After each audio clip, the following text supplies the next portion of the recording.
బెజవాడ కనకదుర్గమ్మ ఆలయానికి మహర్దశ పట్టబోతోంది. ఆలయ అభివృద్ధికి చంద్రబాబు ప్రభుత్వం సిద్ధమైంది. దేవాదాయ శాఖ మంత్రి ఆనం రామనారాయణ రెడ్డి ప్రత్యేక దృష్టి పెట్టారు. ఆలయ పనుల్లో బంగారు తాపడం ప్రధానమైనదిగా చెప్పుకోవచ్చు.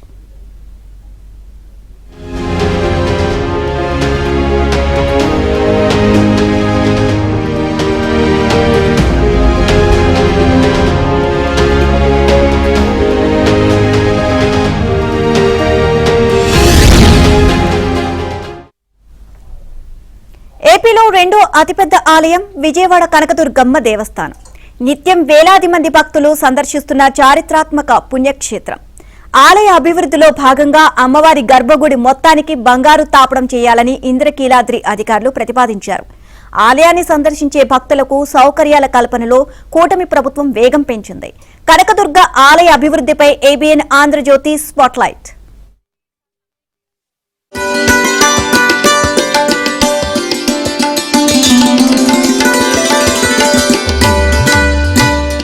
ఇంద్రకీలాద్రిపై కొలువైన కనకదుర్గమ్మ ఆలయానికి సంపూర్ణ స్వర్ణ తాపడం చేయించేందుకు దేవస్థానం నిర్ణయించింది. ప్రస్తుతం ఆలయ గోపురానికి మాత్రమే బంగారు తాపడం ఉంది. పూర్తి స్థాయిలో ఆలయానికి మొత్తం బంగారు తాపడం చేయించాలని తాజాగా దేవస్థాన అధికారులు ప్రతిపాదన తీసుకువచ్చారు. ఈ విషయాన్ని దేవాదాయ శాఖ మంత్రి ఆనం రామనారాయణ రెడ్డి దృష్టికి కూడా తీసుకువెళ్లారు. గతంలో కూడా తిరుమల తిరుపతి దేవస్థానం సహకారంతో అమ్మవారి ఆలయ గోపురానికి స్వర్ణ తాపడం పనులు జరిగాయి. ప్రస్తుతం అమ్మవారి ఆలయ గోపురం దిగువన ఉన్న ఆలయ గోడలన్నిటికీ కూడా స్వర్ణ తాపడం పనులు చేయాలని నిర్ణయించారు. స్వర్ణ తాపడం పనులు ఖరీదైన వ్యవహారం కావడంతో పాటు కోట్లాది రూపాయలు నిధులు కావాల్సి ఉంది. దీనికోసం దుర్గగుడి అధికారులు మళ్లీ తిరుమల తిరుపతి దేవస్థానం అధికారులను సంప్రదించారు. టీటీడీ అధికారులు బ్యాలెన్స్ బంగారు తాపడం పనులకు సంబంధించి ప్రణాళికలు కూడా రూపొందించారు. దీనికి సంబంధించి నిధుల సంగతి తేలాల్సి ఉంది. దాతల సహాయాన్ని కూడా తీసుకుని దుర్గమ్మ ఆలయానికి సంపూర్ణ స్వర్ణ తాపడం పనులు పూర్తి చేస్తామని ఆలయ ఈవో వికే సీనానాయక్ అన్నారు.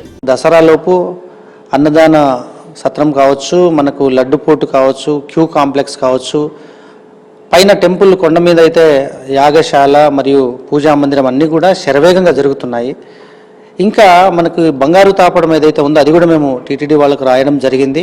మేము రెడీగా ఉన్నాము. ఇందులో భాగంగా ఎవరైనా దాతలు ముందుకు వస్తే ఈ కార్యక్రమాలన్నింటినీ కూడా ఇంకా శరవేగంగా తీసుకెళ్లడానికి మేము చాలా సిద్ధంగా ఉన్నాము. ముఖ్యంగా మన గౌరవ ముఖ్యమంత్రి వర్యులు కూడా ప్రతి వారం కూడా దేవాలయాల మీద సమీక్ష చేస్తున్నారు. భక్తుల నుంచి వచ్చే ఫీడ్బ్యాక్ను తీసుకొని దాని ప్రకారంగా ఎస్ఓపి కూడా తయారు చేసి ప్రతి ఈవోను కూడా ప్రతి వారం కూడా రివ్యూ తీసుకోవడం అనేది జరుగుతుంది. విజయవాడ ఇంద్రకీలాద్రి అభివృద్ధికి వేగంగా అడుగులు పడుతున్నాయి. తాజాగా ఏపీ ప్రభుత్వం కీలక నిర్ణయం తీసుకుంది. దుర్గమ్మ ఆలయాన్ని అభివృద్ధి చేయాలని సంకల్పించింది. ఈ మేరకు మాస్టర్ ప్లాన్ రూపొందించేందుకు చర్యలు చేపట్టింది.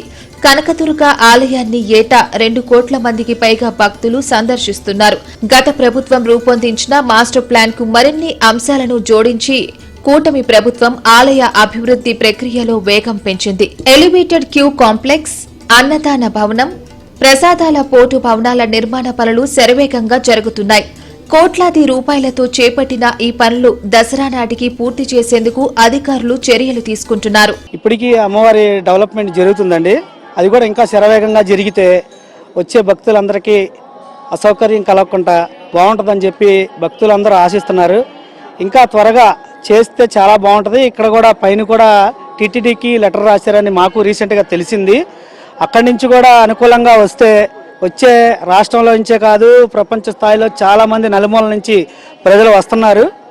ఇంకా వచ్చి అమ్మవారి గుడి డెవలప్మెంటు బాగా జరిగితే ఓ భక్తుడిగా నాలాంటి వాళ్ళు చాలామంది ఎంతోమంది ఆనందపడతారని చెప్పి ఈ మీడియా ముఖంగా మీకు తెలియజేస్తున్నాను. అమ్మవారి గుడిలో దర్శనం అంతా చాలా బాగుందండి. అమ్మవారికి బంగారు తాపడానికి ప్రపోజల్ పెట్టారు. కానీ టీటీడీ కూడా దేవుడి వల్ల బాగా ఒప్పుకొని తొందరగా అది పనులు జరిగితే చాలా బాగుంటుంది. దూరం నుంచి వచ్చే ప్రజలకి అందరికీ చాలా బాగుంటుంది. దర్శనం చేసుకోవాలని అందరూ బాగా అమ్మవారి అనుగ్రహం పొందాలని తొందరగా జరగాలని ఆ పనులు మేము దేవాదాయ శాఖని అందరినీ వేడుకుంటున్నామండి. ఇప్పటి వరకు అభివృద్ధి పనులు ఎలా ఉన్నాయమ్మా? దర్శనం చాలా చాలా బాగున్నాయండి, చాలా బాగా జరుగుతుంది దర్శనం. భక్తుల యొక్క సాటిస్ఫాక్షన్ లెవెల్ పెంచడానికి మేమందరం కూడా చర్యలు తీసుకోవడం జరుగుతుంది. అదొక పార్ట్ అయితే, దేవాలయాల అభివృద్ధికి సంబంధించి కూడా దాతలు కనుక ముందుకు వస్తే ఇంకా పకడ్బందీగా త్వరితగతిన శరవేగంగా మా యొక్క ప్రణాళిక రూపొందించుకోవడం అనేది జరుగుతుందని తెలియజేస్తుంది. మనకు మెయిన్ వచ్చేసి అమ్మవారి టెంపుల్ ఏదైతే ఉందో, దుర్గమ్మ టెంపుల్కి సంబంధించిన మెయిన్ టెంపుల్కు ఆల్రెడీ ప్రపోజల్ పంపించాము. శివాలయం దగ్గర వచ్చేసి మెయిన్ ధ్వజస్తంభానికి సంబంధించి ప్రపోజల్ పంపించాము. అవన్నీ డీటెయిల్డ్గా మేము నివేదిక ఆల్రెడీ టీటీడీ వాళ్ళకి సమర్పించడం జరిగింది. కనకదుర్గ నగర్ నుండి మహామండపం వరకు క్యూ కాంప్లెక్స్ నిర్మాణంతో పాటు గతంలో ఆగిపోయిన నిర్మాణాన్ని పునః ప్రారంభించారు. నిర్మాణ పనులు 6 నెలల్లో పూర్తి చేయాలని దేవాదాయ శాఖ కమిషనర్ ఆదేశించారు. ఈ నిర్మాణంతో భక్తులు కనకదుర్గ నగర్ నుండి మహామండపం వరకు ట్రాఫిక్ సమస్యలు లేకుండా సులభంగా పై అంతస్తుల్లో క్యూ కాంప్లెక్స్ ద్వారా గుడికి చేరుకునేందుకు అవకాశం కల్పిస్తున్నారు. క్యూ కాంప్లెక్స్ క్రింది స్థానంలో త్రాగునీరు, పార్కింగ్, మరుగుదొడ్లు, మెడికల్ సౌకర్యాలకు నిర్మాణం జరుగుతోంది. లడ్డూపోటు నిర్మాణానికి ఏర్పాట్లు జరుగుతున్నాయి. దేవస్థానానికి ఆగ్నేయములో 6 అంతస్తుల లడ్డూ కేంద్ర నిర్మాణంలో ప్రస్తుతం 4 అంతస్తుల స్లాబులు పూర్తి అయ్యాయి. మరొక 2 అంతస్తులు రాబోయే 3 నెలల్లో పూర్తి చేయడానికి నడుం బిగించారు. ఈ లడ్డూ తయారీ కేంద్రం నిర్మాణానికి 27 కోట్లు వ్యయమవుతుందని అంచనా వేస్తున్నారు. ఈ లడ్డూ తయారీ కేంద్రంలో అత్యాధునిక వంటశాల సౌకర్యం, లడ్డూ, పులిహోర తయారీ, ప్యాకింగ్, లడ్డూ తయారీకి కావలసిన స్టోర్స్, లడ్డూ కౌంటర్ల క్యూ లైన్లు, ఆఫీస్ మొదలైన ఏర్పాట్లు ఉంటాయి. ప్రస్తుతం బుద్ధావారి గుడి కళ్యాణ మండపంలో లడ్డూ తయారీ జరుగుతోంది. కొత్త లడ్డూ పోటు నిర్మాణం పూర్తయిన తదుపరి ఆలయ ప్రాంగణంలోనే ప్రసాదాలు తయారు చేస్తారు. ఇక్కడ ఆలయ అభివృద్ధి అయితే బాగా జరుగుతుందండి. శ్రీ దుర్గా మల్లేశ్వర స్వామివారి ఆలయం చాలా క్రెయిన్లతో, చాలా భారీ ఎత్తున ఏర్పాట్లతో బాగా చేశారు. కానీ అమ్మవారి భక్తులు దేశవ్యాప్తంగా ఉన్నారు కాబట్టి, నలుమూల నుంచి వస్తున్నారు కాబట్టి అమ్మవారికి బంగారు తావడం కూడా చేస్తే చాలా బాగుంటుంది.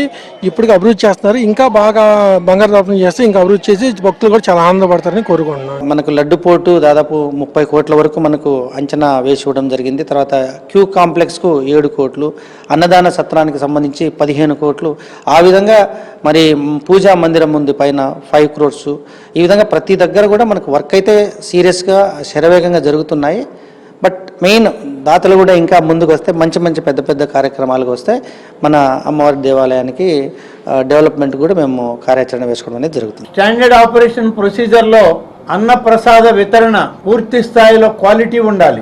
ఏ మాత్రం కూడా క్వాలిటీలో రాజీ పడేదానికే వీలు కాదు. అలాగే ప్రసాదాలన్నీ కూడా ప్రతి నిత్యం క్వాలిటీ చెక్తో ఉండాలనేటువంటిది గతంలో ఇవ్వడం జరిగింది. ఆలయ ప్రాంగణంలో ఓంకార నాదంతో అమ్మవారి యొక్క మంత్రోచ్చారణ నిరంతరం వినపడుతూనే ఉండాలి.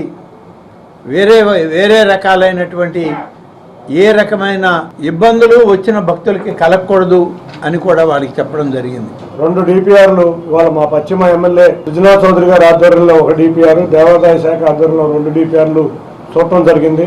రేపు 28వ తారీఖు జరిగే మీటింగ్లో ఎమ్మెల్యే గారు, మిగతా అధికారులు కూడా అందరూ పాల్గొని ఫుల్ ఫ్లెడ్జ్డ్ మీటింగ్గా ఏర్పడి అమ్మవారి దేవాలయం వచ్చే 50 సంవత్సరాలకి సరిపడా సౌకర్యాలతో భక్తులకి సౌకర్యాలు కలిగించి ఆధ్యాత్మిక చింతన ఉండే విధంగా ఈ యొక్క ఆలయం పరిశుభ్రంగా ఉండే విధంగా చాలా ఆలోచన చేశాం.